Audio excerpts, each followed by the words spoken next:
মুস্তাফিজকে IPL খেলতে না দেওয়ার পর থেকেই ভারতে টি-20 বিশ্বকাপ খেলতে যাওয়া নিয়ে আলোচনা শেষ নেই। এর মধ্যেই বাংলাদেশ দল তাদের টি-20 বিশ্বকাপের জন্য স্কোয়াড ঘোষণা করলো।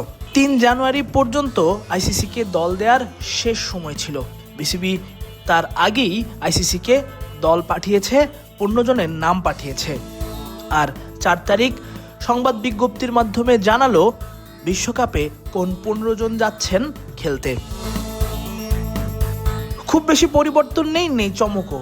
অনেকটা পুরনো দলই নতুন করে দিল বিসিবি। তবে সবথেকে বড় খবর হচ্ছে জাকের আলী অনিকের না থাকা। তাকে রেখেই বাংলাদেশ দল যাচ্ছে টি-20 বিশ্বকাপ খেলতে। আলোচনায় ছিলেন নাজমুল হোসেন শান্ত, কিন্তু বিশ্বকাপের স্কোয়াডে তার জায়গা হয়নি সাব্বির রহমানেরও। যদিও আগামী 20 জানুয়ারি পর্যন্ত বিশ্বকাপের দলে একাধিক পরিবর্তন করতে পারবে বিসিবি। তবে জানা গেছে সেই পরিবর্তনের খুব একটা সম্ভাবনা নেই, যদি না বিপিএলে কেউ খুব আহামরি কিছু করে ফেলেন। বিসিবি যে দল পাঠিয়েছে তাতে দেখা যাচ্ছে 5 পেসার রয়েছেন স্কোয়াডে। তাসকিন মুস্তাফিজের সঙ্গে তানজিম সাকিব, সাইফুদ্দিন এবং শরীফুল ইসলাম। শরীফুল আবারও টি-20তে ফিরলেন।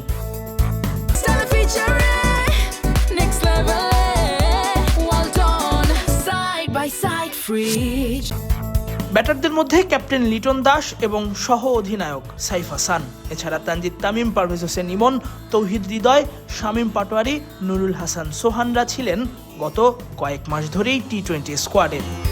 টি-20 বিশ্বকাপের স্কোয়াডেও তারাই আছেন। স্পিনার হিসেবে রিশাদ হোসেন, শেখ মেহেদি এবং নাসুম আহমেদ। তারা ব্যাটিংটাও ভালোই পারেন। যেহেতু বাংলাদেশের সবগুলো ম্যাচই ভারতের মাটিতে, তাই সেই কথা চিন্তা করেই বাড়তি ব্যাটার নিয়েছে বাংলাদেশ দল। এদিকে গত বুধবার সিলেটে এসে টি-20 দলের অধিনায়ক লিটন দাসের সঙ্গে একটি বৈঠক করেন প্রধান নির্বাচক গাজী আশরাফ হোসেন লিপু। সেখানে অন্য নির্বাচক হাসিবুল হোসেন শান্ত উপস্থিত ছিলেন। বিসিবির ক্রিকেট পরিচালনা বিভাগের একটি সূত্র নিশ্চিত করেছে এই বৈঠকেই চূড়ান্ত হয়েছে বাংলাদেশের বিশ্বকাপ দল। সবকিছু মিলিয়ে এখন দেখার বিষয় বাংলাদেশ আসলে শেষ পর্যন্ত ভারতের মাটিতে বিশ্বকাপ খেলে কিনা।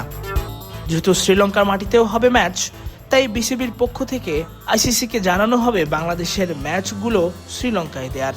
আর সেই স্কোয়াডে কোনো চমক না থাকা, জাকের আলীর বাদ পড়া, সবকিছু মিলিয়ে গত 6 মাসের দলটাকেই রেখে দেয়া নির্বাচকদের বুদ্ধিমত্তার পরিচয় বলতে হয়। তাসফিক পলক, ক্রিক ফ্রেঞ্জি।